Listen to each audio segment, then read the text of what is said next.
Wakenya wanahisi kana kwamba wanasiasa wamewasahau.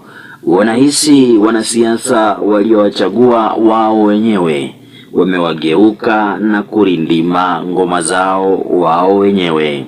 Wanahisi kana kwamba imekuwa ni mtindo wa kila mara wa wanasiasa kutumia ndimi zilizo nzuri ili kuhakikisha wamejipa umaarufu na kupata kura za kutosha, na wanapoingia kwenye mamlaka au kupewa mamlaka hayo wanageuka na kuwa wanyama wala watu. Wanahisi kana kwamba mtindo huu unafaa kukomeshwa haraka kabla haujawa kidonda sugu.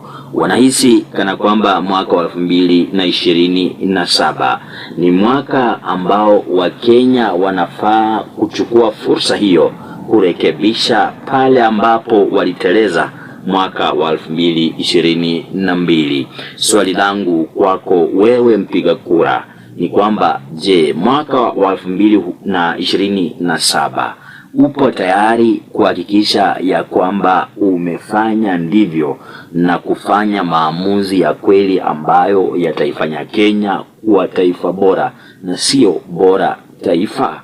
Ni wakati ambapo Wakenya wote wanafaa kuhakikisha ya kwamba wamefanya uchaguzi ambao utahakikisha taifa la Kenya limewekwa kwenye ramani ya Afrika, na sio tu kuwekwa katika ramani hiyo, bali kuwa miongoni mwa mataifa ambayo yana ubora wa aina yake.